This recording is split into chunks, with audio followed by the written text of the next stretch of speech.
So this page, it's the US Department of State Foreign Language Training. Basically, if you get hired as a foreign diplomat in the States, they give you free language lessons, Okay. and a lot of them are starting from scratch. Mm-hmm. But mind you, these are, very highly educated, Mm-hmm. like professional people wanting to do this for their careers. Mm-hmm. So they say, okay, you're going to be a foreign diplomat. We'd like you to learn Arabic or Chinese or whatever. Mm-hmm. So they start from nothing, and they do small immersion classes. Okay. So the teacher is speaking to them in that language 100% of the time, Mm-hmm. which is the only type of class you would ever want to take. Mm-hmm. If you ever do a Chinese class, and they start speaking to you in English to explain like Mm-hmm. some Chinese grammar or whatever, that is a complete waste of time. Okay. So they only do immersion classes, and so for that reason, they have some really good figures, which I find super interesting on how long it takes to learn a foreign language. Mm-hmm. These are foreign diplomats doing full-time, like 25-hour-a-week study. Oh, wow. And this is the number of weeks they reckon it takes to get to about like a very high B2 or kind of low medium Mm-hmm. C1, which is sort of like upper intermediate advanced. Not quite, would you say fluent, but like Mm-hmm. quite high level.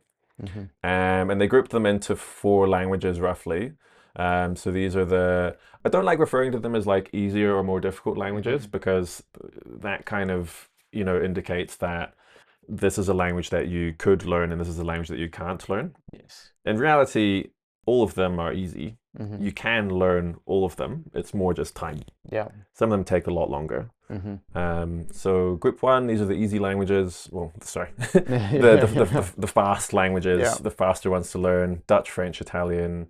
So these ones all use like the Roman Mm-hmm. alphabet, Yeah. same as English, and they kind of have a lot of like words which are the same as English, Yes. and they're just a lot more similar. These slightly more difficult ones. Group three, this is where I am right now. I'm learning Greek. Okay. So I've had to learn the whole Greek alphabet, and yeah, it has taken a lot longer. The last language I was learning was German. Mm-hmm. And Greek certainly is taking longer. Oh, wow. And here we have category four, quote unquote, super hard Super hard languages. languages, yes. Chinese Mandarin is in that group. And the reason why they are more different, Chinese is not even on this one. This is the Indo-European family tree. Okay. I couldn't find a family tree which includes the Asian languages. I guess Yes. they're so far devolved that they don't know. We don't have like historical or archaeological evidence for like how they might be connected if you go back far enough. Yeah. I'm sure if you go Yeah. back far enough, we all came from Africa, so we did have one Yeah. sort of Common. central mother language that like spun off into everything else. But Yeah. this is, I think, what we do know, the ones that are connected and how connected they are. And so all the branches here, these are all dead languages, I which kind see. of evolved into our modern languages. So you've got English That's over interesting. here. The closest living relatives of English are like Dutch, German, Afrikaans. Afrikaans is basically Mm-hmm. is Dutch. Flemish is Dutch as well. And yes, you've got the Romance languages here. So you've got Latin, which obviously turned into Spanish, Portuguese, Mm-hmm. Italian. So if you know one of these fluently, it's like it's so easy to learn all the other ones. Yeah. I learned French first. That was my first foreign language, Mm-hmm.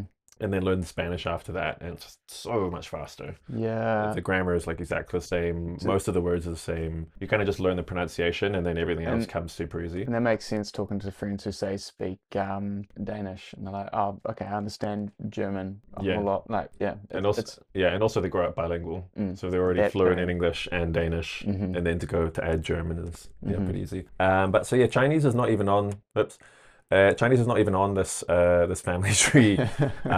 It's quite far removed, so don't expect to see many like similarities in terms of grammar Mm-hmm. or the words being the same. Like the Mm-hmm. Dutch word for a chair is Stuhl, which is Mm. stool, you don't have that in Chinese. There won't be Mm. words which are the same, except for maybe very modern words like maybe iPhone, Yeah. something like that. Probably they use like a bastardized English version of that.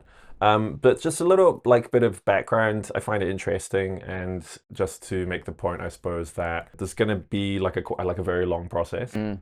Spanish, if I'm telling someone about how to learn Spanish, I'm saying probably you can get to the point where you have basic conversations with people after about 3 months Yes. if you do a decent amount of work. Mm-hmm. With Chinese, you need to be a little bit more patient. Yes. I'm going to say at least 6 months, Yeah. 6 to 8 months, Mm-hmm. until you can have a very kind of basic, hey, how are you kind of conversation. Mm-hmm.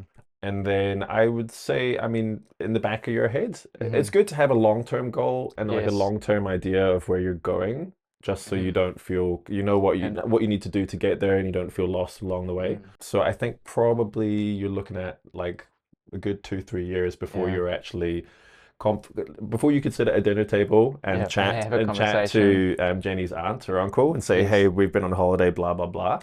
It's at least 2 years away. Yeah, and that's where I'd like to get to, and I'm aware that it's going to take some time. Yeah, but Um, you know, some people might find that discouraging, but mm. and I thought about maybe not bringing it up. But I mean, one, like it's good to know. Mm. I think what would be more discouraging is if you were, you know, working really hard for 3 months and going, oh, why can't I speak Chinese yet? Mm. So like, as you know, being realistic actually is going to help you long term not get discouraged because you just sort of think, okay, I can't have a conversation yet. That's normal. Yes. That's normal. I am where I'm meant to be. I'm doing what I'm meant to be doing. Trust the process. We'll get there eventually, you Yeah. know? And as I say, there is no really no such thing as an easy language or a more difficult language. Yeah. It's just one that takes more time. So Mm-hmm. just think of it like Spanish is the equivalent of, you know, you have to run a 100-kilometer ultra marathon, Yeah. but you have unlimited days to do it. So you Yeah. can run 5 kilometers today, 10 Mm-hmm. kilometers tomorrow, 10 the next day. When you get there, you get there. Yeah. And Chinese, the same thing, but you have to run Yeah. 400 kilometers or 500 kilometers. But there Yeah. is no time limit. That's it. So you Yeah. just keep trucking away, doing a little bit Mm-hmm. each week, stacking days. Yeah. You know, you have a rough long-term goal, but day to day, you just chop wood, carry water, don't really think about, you know, your goal Mm-hmm. too much on a day-to-day basis. You just need to do the work long It term, sounds and like eventually you'll get there when you get there. I think some of it's going to be trying to build it into a daily routine Yeah. and how to yeah, and the methods to do that. Yeah, absolutely. So Mm-hmm. we'll work out a little like we'll talk about a daily routine or weekly timetable or kind of where you can fit different kinds of studying in more towards the end of this Mm-hmm. session. But absolutely, yeah, it's just all about consistency. You know, I'm learning Greek right now. Every day I take the tube for an hour, so that's an hour of Greek. Like I just read my book in Greek or I watch TV shows in Greek and I look up words and you know that's 5 hours a week. Easy. If you take Yeah. the tube for an hour a day and you're not studying a language or doing something like that, you've just lost, that's 5 hours. Like 5 hours a Right week, you do there. 5 hours a That's week, a lot. even by itself, like you'll make progress. Mm-hmm. And then on top of that, obviously for my work, I work for a Greek family. Mm-hmm. I'm talking to them a little bit at work, so that adds a few hours. So on a bad week, I'm getting 7 or 8 hours of Greek in. Mm-hmm. So that's kind of how you can fit it. Like if you have some commute or stuff like that, that's kind of if you just make a point of every time I'm commuting, I do this, or every time I'm in the car or hanging laundry, even we can figure out like how to do things while you're Yes. doing those things. If you just do that every time you're hanging laundry, I do Mm-hmm. this, Yeah. boom, boom, you have 3 hours there, or you Things have like learning how to count, learning the yeah, numeracy easy. You can and get whatnot. audios and you can Mm-hmm. be repeating those while you do whatever. So Mm-hmm. that's kind of, you do have to, yeah, we'll think about like how to fit those into your daily routine or your weekly schedule to get the hours up. Because you kind of just need to get the hours in Yeah, there's a yeah. and keep getting the hours Yeah, yeah, in yeah. for the next For Mandarin in for the particular. next 3 years, my guy. But some people might be put off by it. It's such a long-term commitment. It's another reason why like you absolutely should do it because no one else Absolutely. does it. You know, No. most people would say 3 years every week. I'm Mm, not going to put in all of those hours.